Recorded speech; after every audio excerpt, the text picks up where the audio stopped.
ঈদ আর বকরা ঈদের মালগুলোই বেশি ঈদের দিনে লাপায়।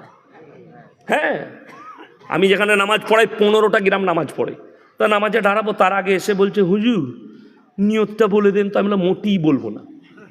আমি বললাম সানা জানিস? আতা তুই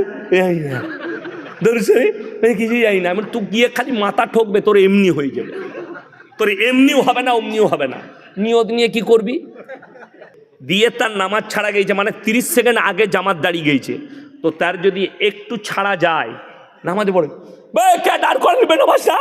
আমি ছাড়া গেল, আমরা কি করবো বল? তুই জীবনে নামাজ পড়ি না, তুই ঈদ নিয়ে কি করবি বে? কথা বুঝতে পারেননি? ও জীবনে নামাজ পড়ে না, ঈদের নামাজ তুই কি করবি?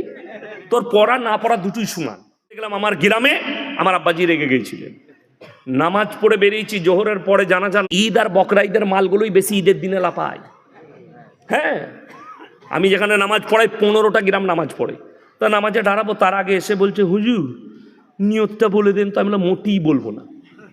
আমি বললাম সানা জানিস? আতা তুই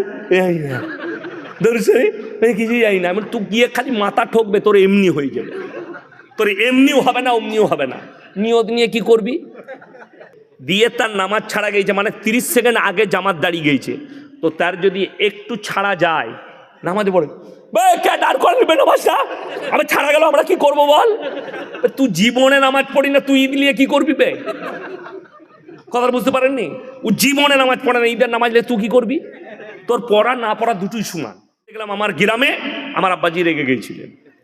নামাজ পড়ে বেরিয়েছি, জোহরের পরে জানাজার নামাজ, বেরিয়ে দেখছি 3 কাতার আউলিয়া দাঁড়িয়ে আছে।